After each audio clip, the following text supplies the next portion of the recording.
આપણે જે દાખલા પૂર્ણ કર્યા રેડી આગળ અમુક સ્વાધ્યાયના હવે જે બાકી છે એમાંથી સ્વાધ્યાયનો દાખલા નંબર 23 સ્વાધ્યાયમાં દાખલા નંબર 23 રેડી 546 કેલ્વિન તાપમાને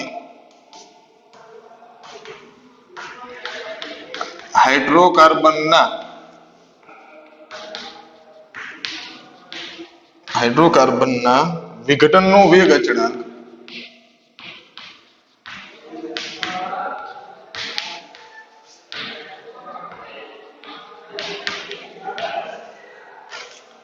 બે 418 ગુણ્યા 10⁻⁵ સેકન્ડ ઇનવર્સ છે જો સક્રિયકરણ ઊર્જા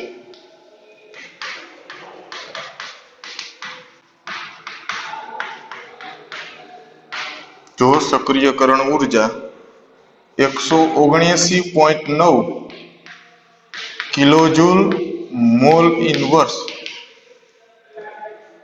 હોય તો પૂર્વ ઘાતાંક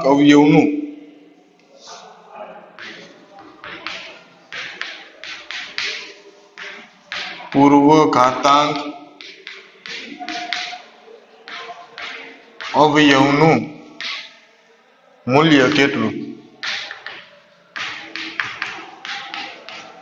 રેડી પૂર્વ ઘાતાંક અવયવ એટલે આરએનએસ અચળાંક એનું મૂલ્ય કેટલું એમાંથી આપણને જે કિંમત આપી છે 246 કેલ્વિન તાપમાને હાઇડ્રોકાર્બનના વિઘટનનો વેગ અચળાંક 2.418 ગુણ્યા 10⁻⁵ સેકન્ડ ઇનવર્સ છે જો સક્રિયકરણ ઊર્જા 179.9 કિલોજૂલ મોલ ઇનવર્સ હોય તો પૂર્વ ઘાતાંક અવયવનું મૂલ્ય કેટલું એનું મૂલ્ય કેટલું ક્રમશઃ આપણે લેતા જઈએ હાલો પહેલું છે તાપમાન 546 કેલ્વિન બરાબર બીજું વેગ અચળાંક 2.418 ગુણ્યા 10⁻⁵ સેકન્ડ ઇનવર્સ કમ્પ્લીટ આગળ સક્રિયકરણ ઊર્જા 179.9 કિલોજૂલ મોલ ઇનવર્સ અને જૂલમાં ફેરવી નાખો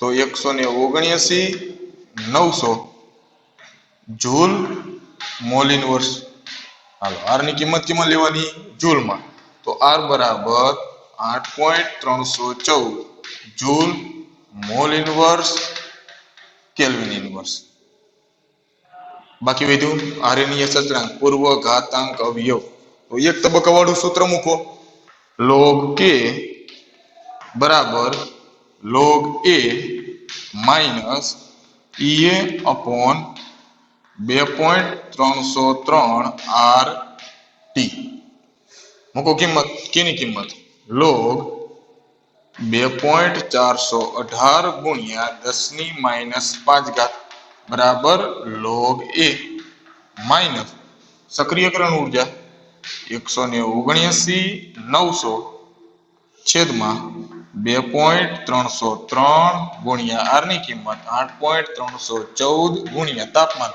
546 કમ્પ્લીટ ચાલો લોગ આની તમે કિંમત ગણશો તો થશે -4.6165 -4.6165 બરાબર log a માઇનસ એ જવાબ થશે 17.2021 17.2021 બરાબર 17.2021 ચાલો એને આ બાજુ લઈ જાઓ પ્લસ તો log a બરાબર 17.2021 માઇનસ 4.6165 log a બરાબર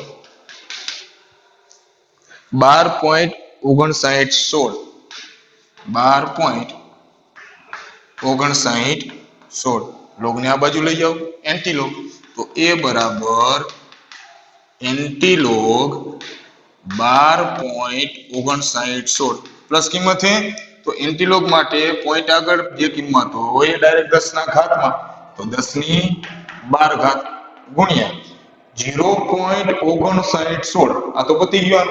તો 0.5916 એનો તમે એન્ટિલોપ જોશો તો 3.904, 3.904 ગુણ્યા 10 ની 12 ઘાત.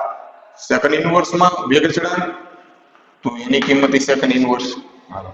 તો આરનીય અચળાંક, આવૃત્તિ અવયવ અથવા પૂર્વ ઘાતાંક અવયવ, એક તબક્કાવાળું સૂત્ર એમાંથી. બરાબર, રેડી. આગળ દાખલા નંબર 24. સ્વાધ્યાયમાં દાખલા નંબર 24 જો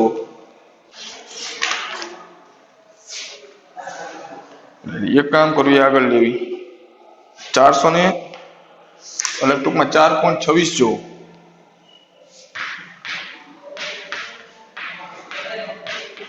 સ્વાધ્યાયનો 26મો હાઇડ્રોકાર્બનનું વિઘટન.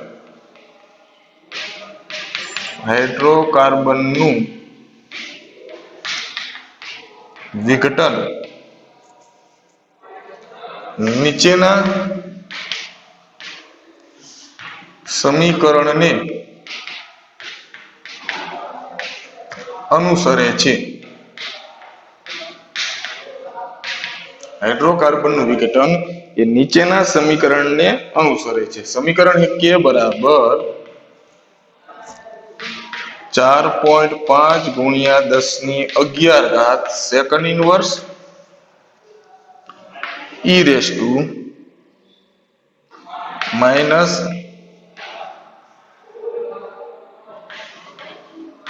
28,000 કે અપોન ટી.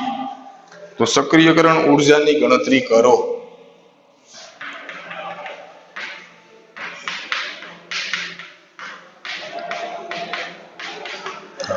હવે જે સમીકરણ આપ્યું છે આપણને એમાંથી આપણે સક્રિયકરણ ઉર્જા ગણવી. રેડી, શું કરવું છે? સક્રિયકરણ ઉર્જા. તો સક્રિયકરણ ઉર્જા ગણવી હશે એના માટે સમીકરણને પહેલા સરખાવવું પડશે. રેડી, શું કરવું પડશે? સરખાવવું પડશે. તો એના માટે કે બરાબર 4.5 ગુણ્યા 10 ની 11 ઘાત second inverse e raise to minus 28,000 કે અપોન ટી. આ સમીકરણ 1. અને બીજું લખો આરનીય અચળાંક. આરનીય સમીકરણ કે બરાબર a into e raise to minus a upon R T. સમીકરણ નંબર 2. તો સમીકરણ 1 અને 2 ને સરખાવતા સમીકરણ નંબર 1 અને 2 ને સરખાવતા જો બંને સમીકરણ સરખા થશે કે આ જે કિંમત છે આરનીય અચળાંક e રેસ ટુ આ જે કિંમત છે કોના બરાબર થાય? e અપોન rt એના બરાબર થાય ને. એમાં જે k આ જે k એ તાપમાન, કેલ્વિન તાપમાનનો માપક્રમ જે હોય ને એકમ, આ k રહ્યો એકમ કેલ્વિન માટે, એ એકમ તરીકે એમાંથી લખેલો હોય. તો આ બે સરખા થશે તો બે સમીકરણને સરખાવો શું થાય? માઇનસ, એટલે કે માઇનસ તો બેમાં e અપોન rt બરાબર 28,000 છેદમાં t. બરાબર, એવું શું કહું? e અપોન rt ને અહીંયા સરખાવશો એટલે થશે 28,000 t. કારણ કે આ કેલ્વિન એકમ કેમ આવ્યો? e અપોન r હોય, e અપોન r, e નું એકમ જૂલ મોલ ઇનવર્સ, r નું એકમ joule mall inverse kelvin inverse. બરાબર ને? તો અહીંયા joule mall inverse cancel, kelvin inverse ઉપર જાય તો શું લખવું પડે? કેલ્વિન. એટલે તાપમાનનો જે કેલ્વિન એકમ છે ને એ આ દર્શાવે, આ જે કિંમત રહી એમાંથી. ખબર પડી? કોઈ વેગ અચળાંક કે કોઈ કિંમત નથી, એ કેલ્વિન દર્શાવે એમાંથી. તો e અપોન rt બરાબર, હાલો, તો e બરાબર 28,000 ગુણ્યા r ગુણ્યા t છેદમાં સમય, સોરી તાપમાન t કેન્સલ. r ની કિંમત 28,000 ગુણ્યા 8.314 જૂલમાં બેનો ગુણાકાર કરો તો તમને જવાબ મળશે 232,792. 232,792 જૂલ મોલ ઇન્વર્સ. કમ્પ્લીટ ખબર પડી? અથવા અહીંયા જે કેલ્વિન અહીંયા રાખશો ને તમે, તો r ની જે કિંમત મૂકશો તો અહીંયા ગુણ્યા એકમ કેલ્વિન હશે, તો કેલ્વિન અને કેલ્વિન ઇન્વર્સ બે કેન્સલ થઈ જાય તો જૂલ મોલ ઇન્વર્સ માં જ મળશે, પાછળ કેલ્વિન નહીં આવે. પણ ટૂંકમાં કે એટલે કોઈ વેગ અચળાંક નથી. જે તાપમાન કેલ્વિનમાં એનું એકમ, અહીંયા એકમ એ કે રાખો તો આજે એક મૂકશો તો કે અને કેલ્વિન ઇન્વર્સ કેન્સલ થઈ જશે, તાપમાન તો કેન્સલ થઈ જાય તો એકમ જૂલ મોલ ઇન્વર્સ મળે. ડાયરેક્ટ આધારે આ સમીકરણમાં T નીચે તાપમાન આમે તાપમાન એને કાઢી નાખો પાછળ શું હોય છે E/R બરાબર 28,000 કે કાઢી નાખો E/R બરાબર શું થયું 28,000. E/R બરાબર 28,000 આને ગુણાકારમાં લઈ જાવ તો સક્રિયકરણ ઊર્જા સામાન્ય સમીકરણ સાથે સરખાવીને એનો જવાબ મેળવવાનો. બરાબર? જોઈ લો એમાંથી 5 સેકન્ડ માટે.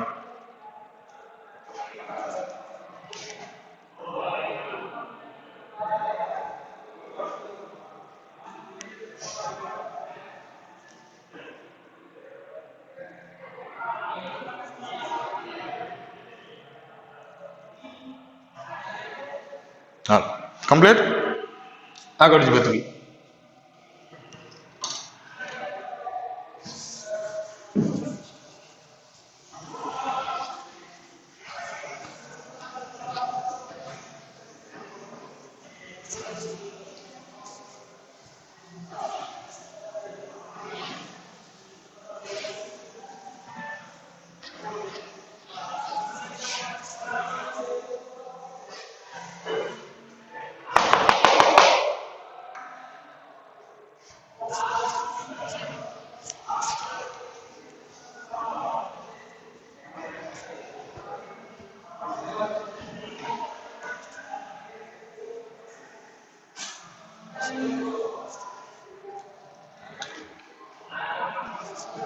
સ્વાધ્યાયમાં 4.24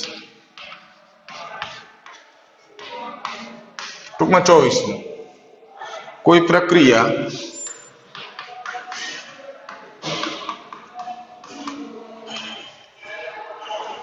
એમાંથી નિપજ તરીકે ગણો જેનું વેગ અચળાંક k બરાબર 2 × 10⁻² સેકન્ડ ઇનવર્સ. જો એની પ્રારંભિક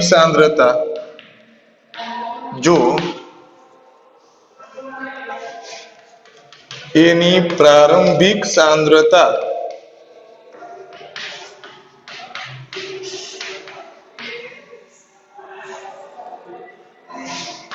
એક મોલ લિટર ઇનવર્સ હોય તો 100 સેકન્ડ પછી એ પ્રક્રિયકની શેષ સાંદ્રતા ગણો.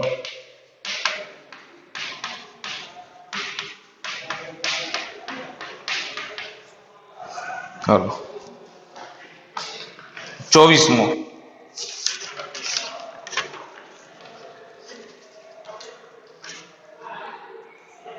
કોઈ પ્રક્રિયા હે એમાંથી નિપજ બને કે જેનો વેગ અચળાંક આપી દીધો 2 × 10⁻² સેકન્ડ ઇનવર્સ.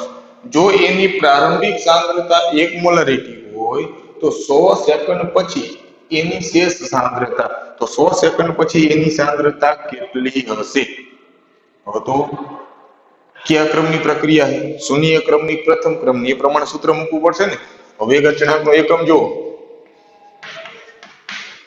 વેગ અચળાંકનો એકમ સેકન્ડ ઇનવર્સ છે, જેથી પ્રક્રિયા પ્રથમ ક્રમની છે. રેડી? કારણ કે વેગ અચળાંકના એકમ ઉપરથી ખબર પડી જાય કે કયા ક્રમની એ પ્રથમ ક્રમની. તો વેગ અચળાંક આપ્યો હોય k બરાબર 2 × 10⁻² સેકન્ડ ઇનવર્સ. એની પ્રારંભિક સાંદ્રતા આપી r0 બરાબર 1 મોલ મીટર ઇનવર્સ. સમય આપ્યો છે 100 સેકન્ડ પછી, તો t બરાબર 100 સેકન્ડ. એની શેષ સાંદ્રતા તો RT બરાબર શોધવાની છે. કમ્પ્લીટ. મૂકો પ્રથમ ક્રમની પ્રક્રિયા માટે. પ્રથમ ક્રમની પ્રક્રિયા માટે k બરાબર 2.303/t log R0/RT. k ની કિંમત 2 × 10⁻² બરાબર 2.303 સમય 100 સેકન્ડ log R0 ની કિંમત 1 RT શોધવાનું. 2 × 10⁻² × 100/2.303 બરાબર log 1/RT. હાલો, આ તો 2 કેન્સલ. 2/2.203 તમે કરશો, એની કિંમત 0.8684. તો 0.8684 બરાબર log 1/RT. તો log 1/RT, સોરી, log ના બાજુ લઈ જાઓ, એન્ટીલોગ 1/RT બરાબર એન્ટીલોગ 0.8684. 0.8684 નો એન્ટીલોગ થશે 7.386. 1/RT બરાબર 7.386. તો RT બરાબર 1/7.386. તો RT બરાબર 0.1353 મોલ લીટર ઇનવર્સ. તો જે એ પ્રક્રિયા છે એની શેષ સાંદ્રતા કેટલી સાંદ્રતા વધી હશે? 0.1353 મોલારિટી મોલ લીટર ઇનવર્સ વધી હશે. કમ્પ્લીટ. પ્રથમ ક્રમની પ્રક્રિયા આગળ જોઈએ એ જ પ્રમાણે સાંદ્રતા ગણવાની. તો એની સાંદ્રતા, હવે એના માટે 2 સેકન્ડ.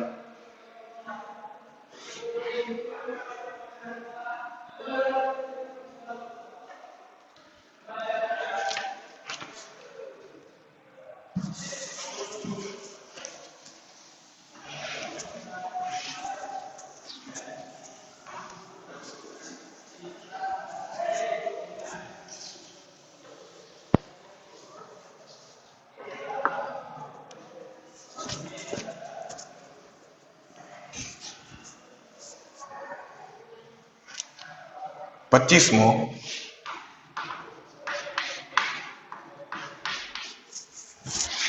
સુક્રોજ એસિડિક દ્રાવણમાં સુક્રોજ એસિડિક દ્રાવણમાં ગ્લુકોઝ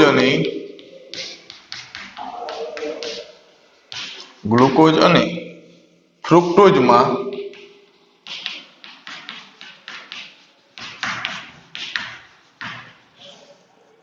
પ્રથમ ક્રમ વેગ નિયમ પ્રમાણે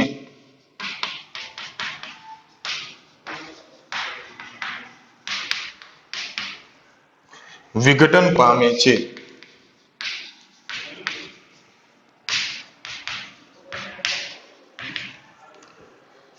જેનો અર્ધ આયુષ્ય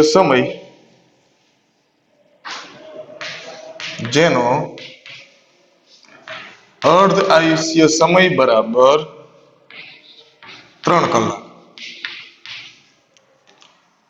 8 કલાક પછી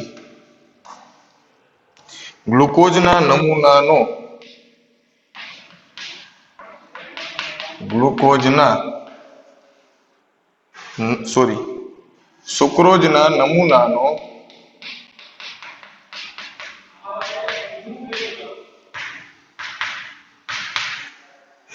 કેટલો અંશ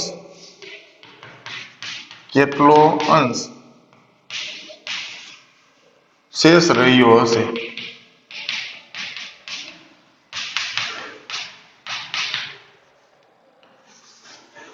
8 કલાક પહેલા તો સુક્રોઝ એસિડિક દ્રાવણમાં ગ્લુકોઝ અને ફ્રુક્ટોઝમાં એ વિઘટન થાય તે પ્રથમ ક્રમ વેગ નિયમ પ્રમાણે પ્રથમ ક્રમની પ્રક્રિયાને અનુસરે, જેનો અર્ધઆયુષ્ય સમય છે 3 કલાક.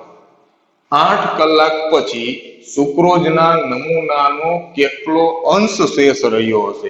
જો કેટલી સાંદ્રતા નથી પૂછી, શરૂઆતની જે પણ હોય સાંદ્રતા, કેટલો અંશ શેષ રહ્યો હશે.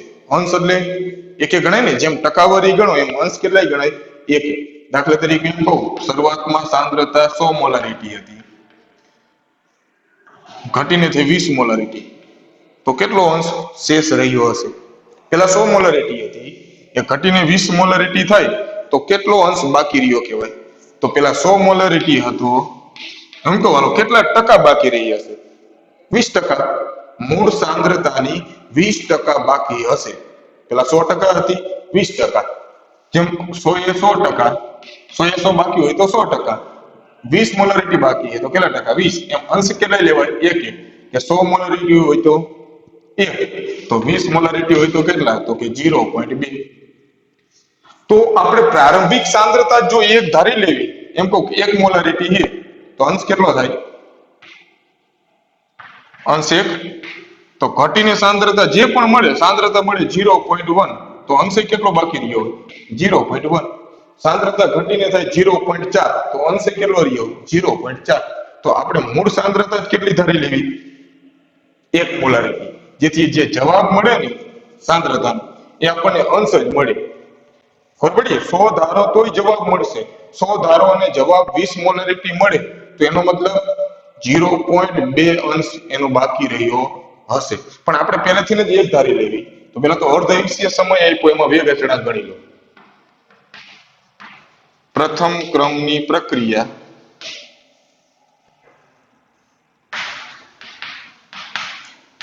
અર્ધઆયુષ્ય સમય બરાબર 0.693/k.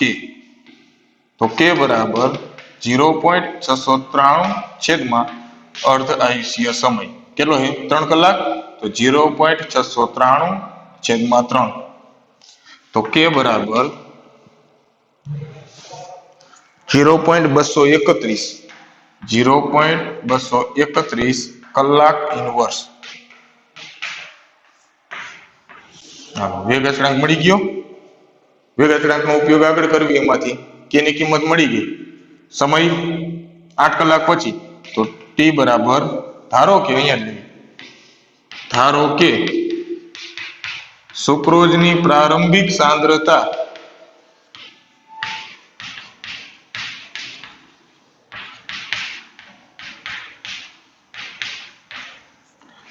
R0 બરાબર 1 મોલારિટી. સમય 8 કલાક પછી ઘટીને જે સાંદ્રતા થાય એ તમારો ડાયરેક્ટ જવાબ કેટલો અંશ? તો RT આપણે ગણવાની છે. t સમયની સાંદ્રતા મળી જાય એ જ આપણો અંશ. કારણ કે પેલા 1 મોલારિટી ધારી લીધો, તો 1 મોલારિટી અંશ કેટલો થાય? 1. 100 મોલારિટી કેટલો થાય? 1. તો એ રીતે ગણવો પડશે એમાંથી. તો પ્રથમ ક્રમની પ્રક્રિયા, પ્રથમ ક્રમ માટે k બરાબર 2.303/t log R0/RT. વેગ અચળાંક 0.231 બરાબર 2.303, સમય 8 કલાક, log R0 1 મોલારિટી છેદમાં RT. 0.231 ગુણ્યા 8 છેદમાં 2.303 બરાબર log 1/RT. એ ભાગાકાર જે થશે એ થશે 0.8024 0.8024 બરાબર log 1/RT બરાબર હાલો log ને બાજુ લો એન્ટીલોગ તો 1/RT બરાબર એન્ટીલોગ 0.8024 0.8024 0.8024 નો એન્ટીલોગ થશે 6.345 6.345 તો RT બરાબર 1/6.345 એ જવાબ થાય 0.1576 0.1576 મોલ લીટર ઇન્વર્સ તો આપણને આ સાંદ્રતા મળી ને કે શરૂઆતમાં 1 મોલારિટી ધારી હતી આપણે 1 મોલ લીટર ઇન્વર્સ એ ઘટીને કેટલી થાય 0.1576 તો 1 મોલારિટી હોય તો 1 અંશ 1 મોલારિટી હોય તો 1 અંશ તો 0.1576 મોલારિટી હોય તો કેટલો અંશ તો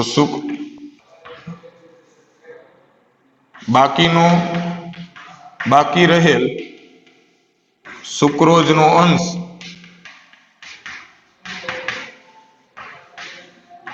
બરાબર 0.1576 સુક્રોઝ નો 0.1576 અંશ બાકી રહ્યો હશે જો અહીંયા 100 મોલારિટી લો ફક્ત સમજાવવા માટે હું લખું તમે 100 મોલારિટી લેશો તો જવાબ કેટલો મળશે છેલ્લે 15.76 મોલારિટી 100 મોલારિટી હોય તો એને અંશ કેવી એક અંશ